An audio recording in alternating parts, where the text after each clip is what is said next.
High, আমি Jungkook. আজ আমি বেশ ক্লান্ত, কারণ আজ আমার এক্সাম শেষ হয়েছে। মাথার উপর থেকে যেন একটা বোঝা নেমেছে।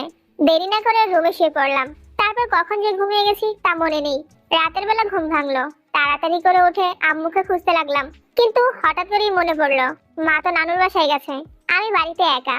তাই নিজের রুমে ফিরে এসে শাওয়ার নিতে গেলাম। শাওয়ার নিয়ে ফিরে আসতেই আমার ফোনটা বাজলো।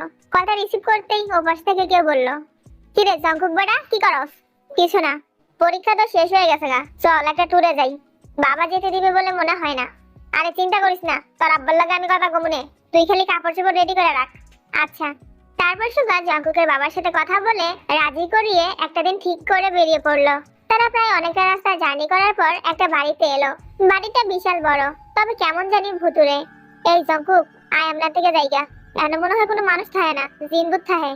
তাহলে তো আরো আগে যাওয়ার প্রশ্নই ওঠে না। বলে রাখা ভালো, আমাদের জঙ্কুক ছোটবেলা থেকেই এমন ভুতুরে জিনিসগুলো পছন্দ করে। সুগাও সেটা জানে, তাই আর কথা বাড়ালো না, বাড়ির ভেতরে প্রবেশ করলো। তারা আসবে বলে সেক্রেটারি বাড়িটা ক্লিন করে রেখেছে, তাই সুগা একটা রুম দেখে চলে গেল। তবে জঙ্কুকের নজর কাড়লো কোনার দিকের একটা রুম। জঙ্কুক সেই রুমে প্রবেশ করলো। রুমটা বেশ বড়, তবে সবচেয়ে বেশি জঙ্কুকের নজর কাড়লো রুমের বারান্দাটা। সেটা বেশ বড় ছিল। ওয়াও, কি সুন্দর এই রুমটা, আমি এখানেই থাকবো। আচমকাই তাদের খাওয়ার জন্য ডাক পড়লো। যে যার মতো খাওয়া শেষ করে রুমে এসে ঘুমিয়ে পড়ে। অনেকটা পথ জার্নি করে আসায় দুজনেই ক্লান্ত ছিল, তাই আর বেশি জেগে থাকতে পারলো না। রাতের বেলা হঠাৎ করে জঙ্কুকের ঘুম ভেঙে যায়। পাশ থেকে ফোনটা হাতে নিয়ে দেখে ফোনে চার্জ নেই। ধুর, এটা কি করলাম? ঘুমানোর আগে ফোনটা চার্জে লাগানো উচিত ছিল। বলেই ফোনের স্ক্রিনে তাকায়, তখন রাত 1:09 বাজে। এত রাতে আমার ঘুম ভেঙেছে, ভোরের আগে তো ঘুম আসবেই না, কি করবো এখন? বলে ফোনটা চার্জে রেখে সেই বারান্দায় গিয়ে আকাশের দিকে তাকিয়ে দেখে আকাশটা মারাত্মক সুন্দর। জঙ্কুক তার গিটার হাতে নিয়ে সুর তুললো। গিটার বাজানো তার একটা শখ, শখ বললে ভুল হবে, এটা তার অভ্যাস। আচমকা জঙ্কুকের নজর পড়লো বাড়ির পিছনের পুকুরে বসে থাকা একটা মেয়ের দিকে। এটা মেয়ে নাকি জিন না পরি? আমার কি যাওয়া উচিত এইখানে? যদি বিপদে পড়ে যাই? না, একবার গিয়েই দেখি না কি হয়। জঙ্কুক দোতলা থেকে নিচে এসে আস্তে আস্তে বাড়ির সদর দরজা খুলে বের হয়ে দৌড়ে চলে আসলো পুকুর পাড়ে। এই যে মেয়ে, কে আপনি? আমি নিশিতে। সে আপনি নিশি ফিসি কাশিতে তুই যাই হন না কেন, তাতে আমার কি? এত রাতে এখানে কি করছেন? আপনার দুইটা চোখ দিয়ে কি দেখতে পাচ্ছেন না আমি কি করছি? মাফ করবেন, আপনাকে দেখে আমার থেকে বয়সে ছোট মনে হচ্ছে। তুমি করেই বলি, এত রাতে বাহিরে বসে আছো কেন? ভয় লাগছে না? কথাটা বলেই জঙ্কুকের পাশে বসলো। ভয় কেন লাগবে? আমি একটা ছেলে আর তুমি একা একটা মেয়ে, আমি তোমার যে কোনো ক্ষতি করতে পারি। যা ক্ষতি হওয়ার তা তো হয়েই গেছে, আর কি হবে? মানে? কিছু না। তোমার নাম কি? ওই যে বললাম তে। আর আমার নাম জঙ্কুক, রাইট? তুমি জানলে কিভাবে? আমি সবই জানি। তোমার কথাগুলো কেমন জানি রহস্যময়। তোমার নাম তে না হয়ে রহস্যময়ী হলে ভালো হতো। রহস্য সম্পর্কে এখনো আপনি কি জানেন? কিছুই না, কিন্তু তুমি আমাকে আপনি করে কেন বলছো? পারমিশন ছাড়া কাউকে নিজের ইচ্ছে মতো ডাকতে নেই, জানেন না? জানি, কিন্তু তুমি করে বললেই খুশি হব। আচ্ছা, তুমি তো ভালো গিটার বাজাতে পারো, তাই না? পারি মোটামুটি। বাট তুমি কি করে জানলে? ওই যে বললাম আমি সব জানি। তাহলে বলো তো, আমার ভবিষ্যৎ বউকে? আমি শুধু মানুষের গুণ আর তার মনে কি চলছে সেটা জানতে পারি। ভবিষ্যৎ তো আল্লাহর হাতে। ওকে, তাহলে আমি গিটারটা নিয়ে আসি, যাই। আমার কাছে আছে। তুমি গিটারও বাজাও? মাঝে মাঝে। তারপর জঙ্কুক গিটার বাজাতে শুরু করে। এই সময়টুকুর মাঝে জঙ্কুক যে কখন ঘুমিয়ে গেছে তা সে নিজেও জানে না। পরের দিন সকালবেলা ঘুম থেকে জেগে জঙ্কুক নিজেকে বিছানায় আবিষ্কার করলো। আশেপাশে তাকিয়ে অবাক, আরে আমি এখানে কি করছি? আমি তো পুকুর পাড়ে ছিলাম, তবে কি এটা আমার স্বপ্ন ছিল? জঙ্কুক নিচে আসার পর শিবা অবাক হয়ে জিজ্ঞেস করে, কি রে জঙ্কুক তুই? আমি, কি হয়েছে? কয়টা বাজে জানোস? তুই ভালো করে জানিস আমি একটু দেরি করে ঘুম থেকে উঠি, এটাই ভাবে বলার কি আছে? এর লেগেই তো কইতাছি, তুই জানোস নি কয়টা বাজে? কয়টা বাজে? এখন সকাল 7টা বাজে। ও, তাহলে তো ভালোই, আজকে তাড়াতাড়ি ঘুম থেকে উঠেছি। ভাই, তোর কি জিনে ধরছে নাকি এই বাড়িতে? যা মনে করিস তুই। আমগো কিন্তু আজকে চা বাগানে ঘুরতে যাওয়ার কথা ছিল, মনে আছে? চল যাই। তারপর ওরা চা বাগানে ঘুরতে চলে আসে। শুধু এদিক সেদিক তাকিয়ে দেখছে, কিন্তু জঙ্কুকের মন চা বাগানে নেই, তার মন পড়ে আছে তের কাছে। কি রে জঙ্কুক বেটা, কি হয়েছে তোর? কিছু না। মন খারাপ করে তোর? কই মন খারাপ, আমি ঠিক আছি। বেটা, এক লগে বড় হইছি, তুই আমার কাছে কথা লুকাস? বুঝি রে বুঝি, সবই বুঝি। বয়স তো কম হয় নাই, বিয়ে শাদী করার লিগা মন কাঁদতাছে, তাই না? তবে রে শালা দাঁড়া।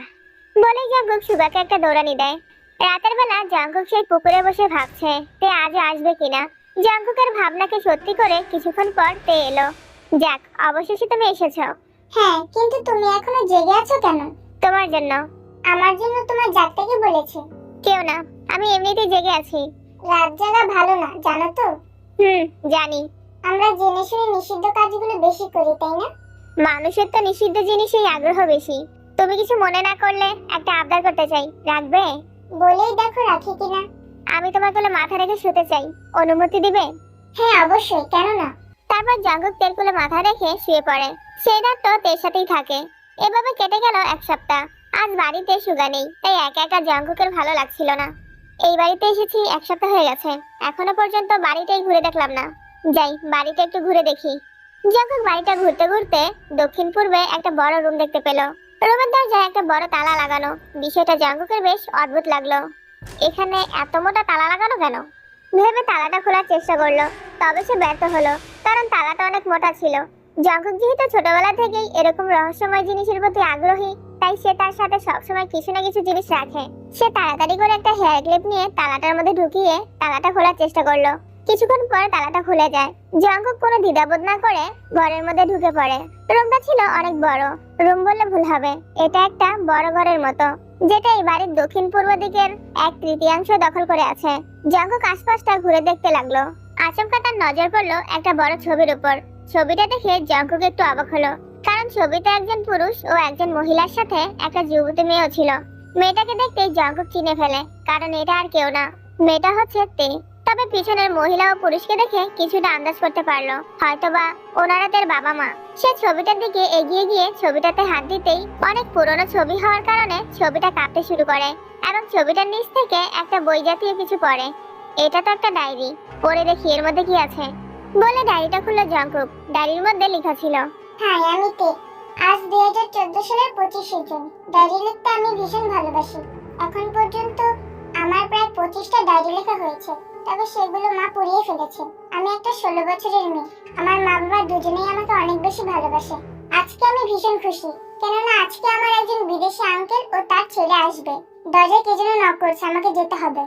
ডায়েরিটা পড়ে জাঙ্কুকের মাথা ঘুরছিল। তাহলে কি তে 2014তেই মারা গেছে? না, আর বসে থাকলে চলবে না, আমাকে এটা খুঁজে বের করতেই হবে। আমি তোমার রহস্য খুঁজে বের করবো, রহস্যময়ীতে। এইসব বলেই জাঙ্কুক রুম থেকে বের হওয়ার জন্য পা বাড়ালো, আর আচমকা কিছু একটার উপর তার পা পড়লো।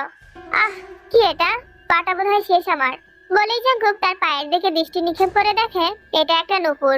কি ভেবে যেন নুপুরটা তার পকেটে রেখে রুম থেকে বের হয়ে গ্রামের একজন বয়স্ক লোকের কাছে চলে আসে।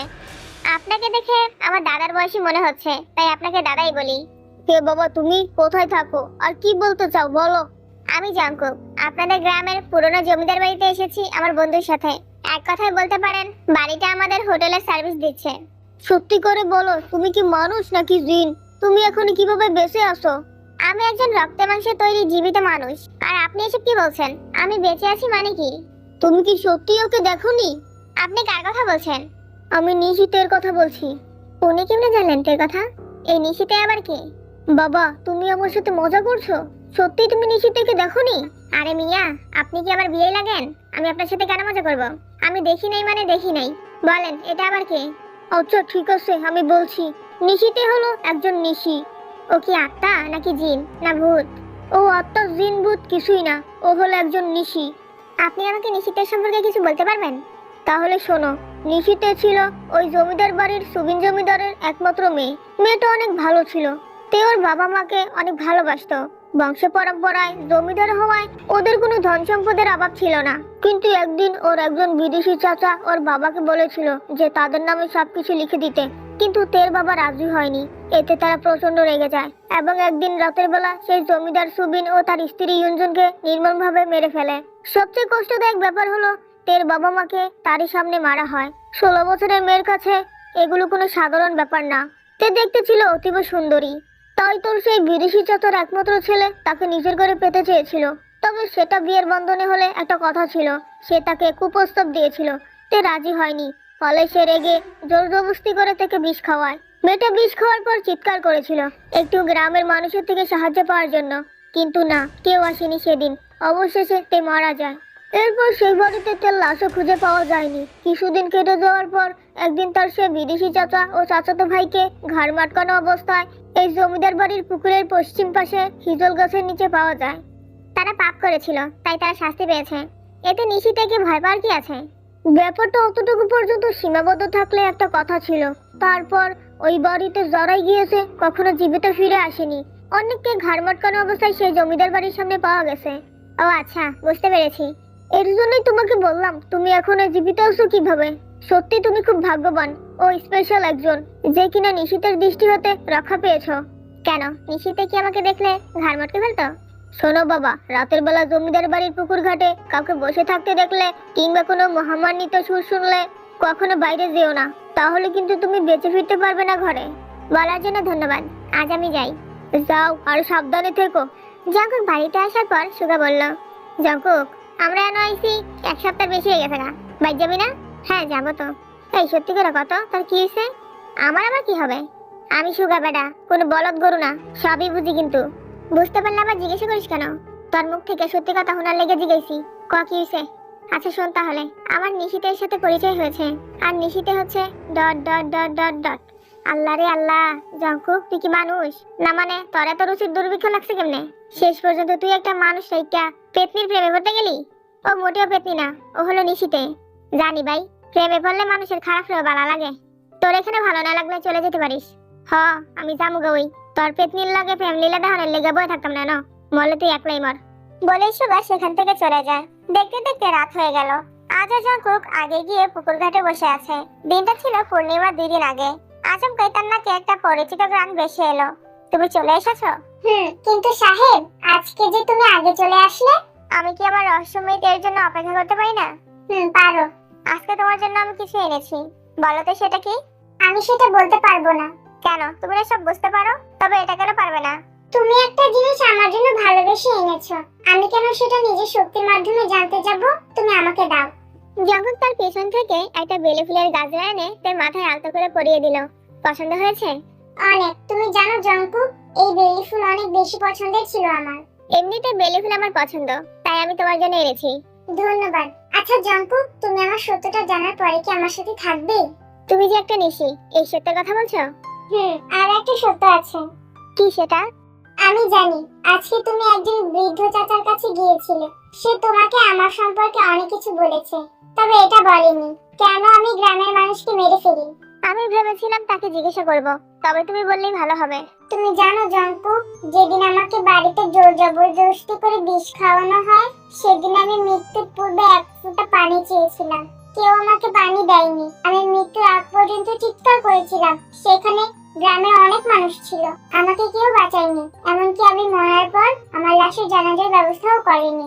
হয়তোবা তারা নিরুপায় ছিল। যারা যারা আমার বাড়ির সামনে এসেছিল তারা চাইলেই আমাকে বাঁচাতে পারতো, কিন্তু তারা বাঁচায়নি। সবাই ঘটনা দেখে চলে গেছে। আমাকে মাফ করো তে। কেন? আমি তোমাকে বাঁচাতে পারিনি। কি করে বাঁচাতাম বলো? আমি তো তোমাকে চিনতামই না, তখন তোমার সম্পর্কে কিছু জানতামই না। ইটস ওকে জঙ্কুক, বাট তুমি জানো আমার এই অভিশপ্ত জীবনে থাকতে আমার কতটা কষ্ট হয়। হয়তো আমি তোমার কষ্ট অনুভব করতে পারছি না, কিন্তু যতটুকু পারছি তা দ্বারা বুঝতে পারছি তোমার অনেক কষ্ট হচ্ছে। কোনো কি উপায় নেই তোমাকে এই অভিশাপ থেকে মুক্ত করার? উপায় তো আছে, কিন্তু তোমাকে ছেড়ে চলে যেতে হবে আমাকে। ছেড়ে চলে যেতে হবে? কথাটা শোনার পর জঙ্কুকের বুকের ভেতর কেমন যেন মোচড় দিয়ে ওঠে। জঙ্কুক নিজেকে সামনে থেকে বলল, বলতে তোমাকে আমি কিভাবে এই অভিশাপ থেকে মুক্ত করতে পারি? এটা মুখের কথা নয় জঙ্কুক। জানো না, অসম্ভবকে সম্ভব করাই হচ্ছে জঙ্কুকের কাজ। অভিশাপ থেকে মুক্ত করলে কিন্তু আমাকে আর কখনো পাবে না। তোমার খুশিতেই আমি খুশি, তোমার দুঃখে আমি দুঃখী, তোমার হাসিতেই আমি হাসি। আমি নিজেকে সামলাতে পারবো, কিন্তু আমি তোমার এই কষ্ট সহ্য করতে পারবো না। বলো। না জঙ্কুক, আমি তোমাকে বলতে পারবো না। এতে তোমার জীবনে ঝুঁকি আছে। তোমার মতো একটা নিষ্পাপ আত্মার জন্য কিছু করতে গিয়ে যদি আমি মারা যাই, তবে আমার থেকে বড় সৌভাগ্যবান আর কেউ হবে না। বড় বড় যে ডায়লগ ছাড়ছো, যদি বলি পারবে করতে তুমি? অবশ্যই, নিজের সবটুকু দিয়ে চেষ্টা করব, প্রয়োজনে নিজের জীবন দিয়ে দেব। এসব আজেরা কথা বলবে না, তোমাকে বাঁচতে হবে, সেটা আমার জন্য কিংবা তোমার জন্য। তোমাকে উপায় বলতে হবে তে, বলো। কাজটা অনেক কঠিন জঙ্কুক, আমি তোমায় বলতে পারবো না। যতই কঠিন হোক আমি চেষ্টা করতে চাই, বলো। আমি তোমায় যে উপায়টা বলবো, এই উপায়ে আমি মুক্তি পেতে পারি অথবা মানুষও হয়ে যেতে পারি। কথাটা শুনে জঙ্কুক তো আনন্দে নেচে ওঠে। আমি কি সত্যি তোমাকে আত্মা থেকে মানুষ করতে পারবো? হ্যাঁ, যদি আল্লাহর ইচ্ছা থাকে তাহলে পারবো। তবে দেরি করছো কেন? তাড়াতাড়ি বলো। তার আগে কথা দাও, এই কাজে গিয়ে তুমি কাজ শেষ করে আমার জন্য হলেও বেঁচে ফিরবে। ঠিক আছে, আমার রহস্যময়ী নিশিতে। কথাটা বলে জঙ্গককে ঠোঁটের সাথে খুবই হালকাভাবে তার ঠোঁট ছোঁয়ালো। তে তো নিজের জায়গাতে জমে গেছে। আমি যেদিন ফিরে আসবো সেদিন এই কিসটা তোমাকে হাগলি করব। রেডি থেকো। যাক দুষ্টু বেটা, মুখে কিছু আটকা না তোমার। আমি তো আমার তের সাথে দুষ্টামি করছি, অন্য কারোর সাথে না। তবে তোমার যদি ভালো না লাগে তাহলে অন্য কারোর সাথে। বাকি কথা না শুনে তে জঙ্গকের গলা চেপে ধরে বলে, এখন পর্যন্ত যে কয়টাকে মেরেছি সব কয়টাকে তো ঘাড় মুটকিয়ে মেরেছি। এবার তোমাকে আমি পানিতে চুবিয়ে মারবো যদি আর কখনো আমি ছাড়া অন্য কোনো মেয়ের নাম মুখে আনো। আচ্ছা সরি, আর বলবো না। এখন আসল কথাটা বলো। তাহলে শোনো, তোমার সর্বপ্রথম আমাদের বাড়ির উত্তর দিকের জঙ্গলে যেতে হবে। এই জঙ্গলের মাঝে একটা বাড়ি অবস্থিত। সেই বাড়িটা আমাদের বাড়ির মতোই বড়। তুমি সেই বাড়িতে প্রবেশ করবে, কিন্তু নিজের সাথে কোনো আলো নিয়ে যাবে না, শুধুমাত্র আগুন নিয়ে যাবে। তারপর তুমি বাড়িতে ঢুকে পূর্ব দিকে যাবে। সেদিকে বড় একটা হল রুম আছে। তুমি সেই হল রুমের দক্ষিণ দিকে একটা বড় ছবি দেখতে পাবে। সেই ছবিটা আমার একটা প্রিয় জিনিস দিয়ে আগুনে জ্বালাতে হবে। যতক্ষণ না সেই জিনিসগুলো আগুনে জ্বলছে ততক্ষণ ওইখান থেকে ফিরে আসবে না। আর হ্যাঁ, আমি তোমার সাথেই থাকবো।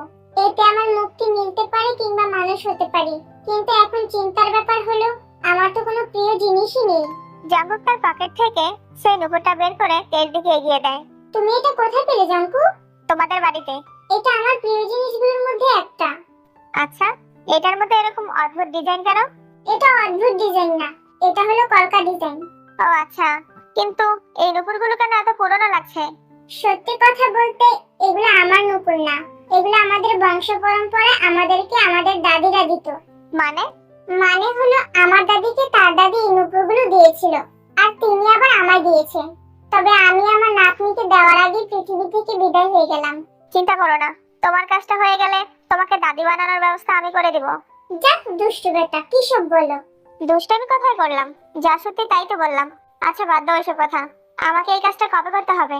পরশুদিন পূর্ণিমা, ওই দিনেই তুমি এই কাজটা করবে। আচ্ছা ঠিক আছে। তারপর তার কথা মতো জঙ্গক বাড়ির দক্ষিণ পূর্ব পাশে জঙ্গলের মাঝে অবস্থিত বাড়িটাতে গেল। বাড়ির ভেতরটা বেশ অন্ধকার। হাঁটতে হাঁটতে সেই হলরুমের কাছে চলে এলো জঙ্গক। তারপর তার কথা মতো ওই ছবি আর নুপুর একসাথে করে আগুন ধরিয়ে দিল। অদ্ভুতভাবে একটু আগুনেই ছবি আর নুপুর দুইটাই পুড়ে ছাই হয়ে গেল। জঙ্গক একটা শান্তির নিঃশ্বাস ছেড়ে তাড়াতাড়ি করে বাড়িটা থেকে বেরিয়ে আসতেই দেখে সে বাহিরে দাঁড়িয়ে আছে। অবশেষে তুমি আমার হলে।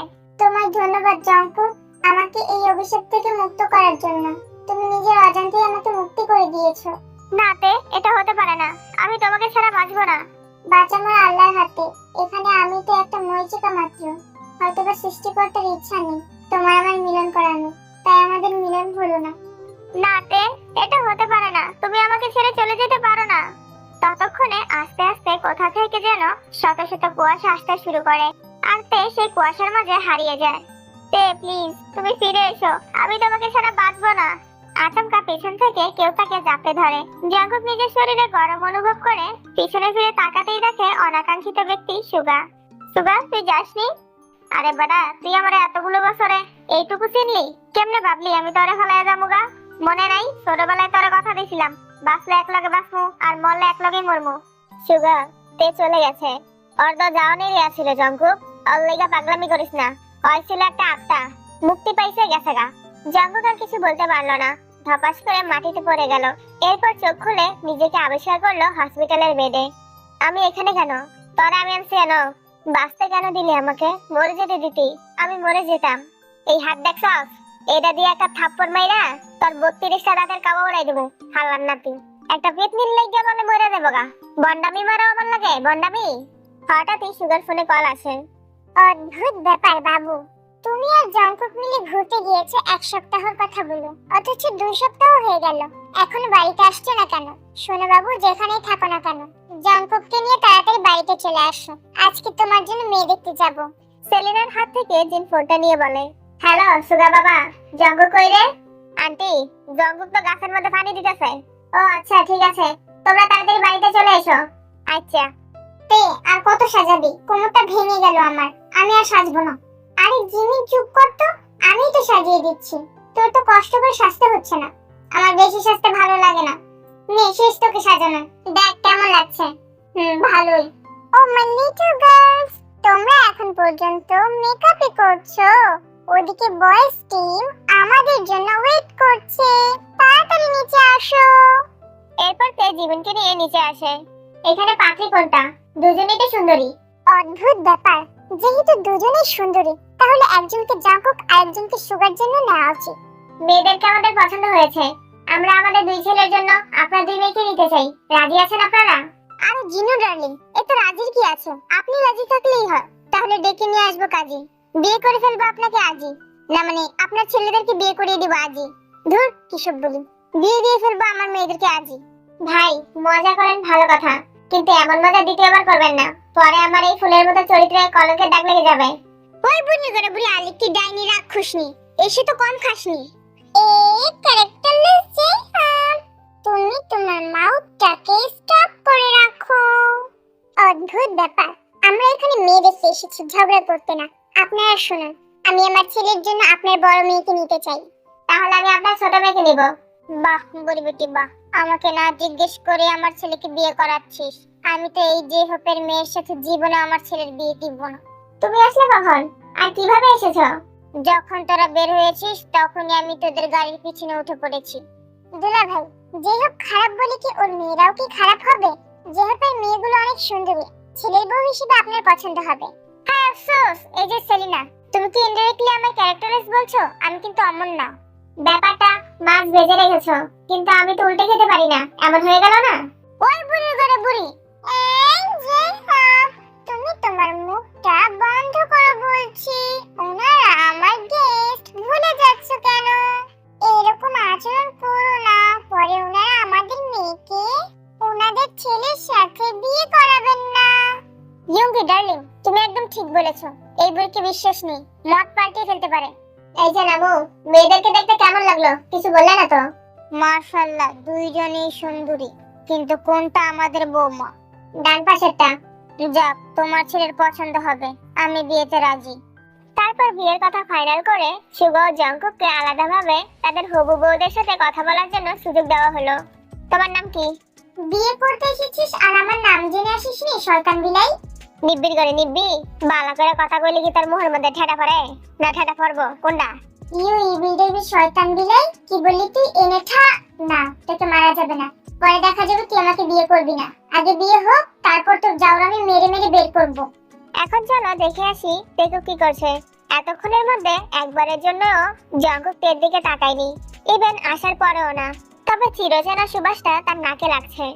এই যে মিস্টার, আপনার সাথে আমার বিয়ে ঠিক করা হয়েছে, আমার দিকে কি তাকাবেন না? দেখো, তোমার সাথে আমার বিয়ে ঠিক হয়েছে জানি, কিন্তু বিশ্বাস করো আমি অন্য কাউকে ভালোবাসি। কি বললে তুমি জঙ্কু? বলেই তে জঙ্কুকের চুল খামচে ধরে। কি করছেন? লাগছে তো, ছাড়ুন। দুষ্টু বেটা শয়তান বেটা, আমাকে কথা দিয়েছিস অন্য কাউকে পছন্দ করবি না, আবার কিভাবে অন্য কাউকে ভালোবাসিস?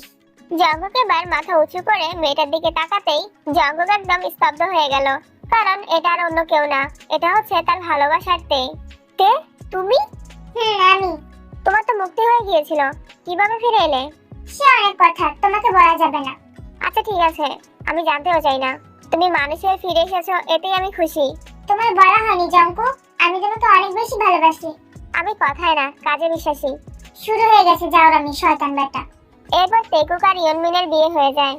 এই বিলাই, তুই খাট থেকে নিচে নাম। কেরে, খাট কি তোর আব্বার টাকা দিয়ে কিনছস, না তোর আব্বা যৌতুক হিসেবে তোর লগে দিয়ে দিছে? কোনটা? এত কথা বলতে কে বলেছে তোকে? নামতে বলেছি, চুপচাপ নেমে যাবি। কইলে হইলো নাকি? নামতাম না। তোর খাটের মধ্যে বালা না লাগলে তুই নেমে যাই গা। আহা, কি দেখছো গা? কি বললে তুমি? আমি খাট থেকে নেমে যাব? হ্যাঁ, তোর হাত পা কান নখ চোখ কিডনি ফুসফুস যা আছে সব বের কইতাছি বোন। তোর এই ভয়ঙ্কর হাসিটা বন্ধ কর, ডর লাগে আমার। যদি তুই আমার হাসির থেকে বাঁচতে চাস তাহলে যা বলছি তাই কর। সেটা বিছানা থেকে নেমে সোফায় এসে শুয়ে পড়ে। আচ্ছা জিমিন, তোমার বোনটার একবারও দেখলাম না কেন? রহস্য বুঝিস? এটা দেখতে লেদা বাচ্চা বুঝে। তুই তো লেদা না, ডামরা, তাই তুই বুঝবি না, ঘুমা। মা এটা কি বিয়ে করে দিল আমারে? খালি কথায় কথায় শিখতে জায়গা, এটারে নিয়ে বংশ কেমন সামনে যাইবো আমার? আচ্ছা, এখন তো তুমি আমার বউ, তাই না? না, পাশের বাড়ির বোগাম চাচার বউ। তাই না? তুমি কেন ওই বোন ছাড়া বেগুনের বউ হতে যাবে? তুমি আমার বউ। ঘুরিয়ে পেঁচিয়ে কথা না বলে সোজা সোজা কথা বলো, কি বলতে চাও? না মানে হবে নাকি 21-25-620? কি? এত বছর জানতাম 420, এখন দেখি 620। আরে তোমার সাথে আমার মানুষ অবস্থায় দেখা হলে তবে 420 হতো, কিন্তু তোমার সাথে তো আমার আত্মা অবস্থায় দেখা হয়েছে আর অনেক কষ্টও করেছি, তাই 620। এত পাগল হয়ে লাভ নেই, তুমি আমার কাছে আসতে পারবে না। কেন পারবো না? কে বাধা দিবে? তুমি তো এখনো এটাই জানো না আমি আসলে কে, মানুষকে নাকি নিশিতে। এইতে নতুন কোনো নাটক শুরু করবে না বলে দিলাম। অনেক কান্নাকাটির পর তোমাকে পেয়েছি, আর হারাতে পারবো না। যদি এমন হয় তোমাকে স্পর্শ না করলে তুমি সারা জীবন আমার সাথে থাকবে, তাহলে আমি সেটাই করব, তাও ছেড়ে যেতে দিব না। আমিও তোমাকে ছেড়ে যেতে চাই না জঙ্কুক, তবে আমার ফিরে আসার রহস্য তোমাকে বের করে তারপর কাছে আসতে হবে, না হলে আমি এক হতে পারবো না। ওকে, চিন্তা করো না। বিয়ে যখন হয়ে গেছে এখন সংসার করো। কিছুদিন পর তোমার রহস্য নিয়ে আবারও বের হবো, তবে এই কথাটা কাউকে বলবে না, শুধু তুমি আর আমি জানবো। ওকে? সুগা ভাইয়া তো সবই জানে, উনি বলে দিলে। ওকে, আমি দেখবো, তুমি নিজেটা দেখো। ওকে। আচ্ছা, একটু জড়িয়ে ধরে পবিত্র চুম্মা তো একটা দিতেই পারি, তাই না? হ্যাঁ, এটা করতেই পারো। এরপর জঙ্কুকের কপালে কিস করে জড়িয়ে ধরে। গল্পটার পরের কাহিনী কি ছিল সেটা জানতে হলে অবশ্যই চোখ রাখতে হবে চ্যানেলে। ধন্যবাদ।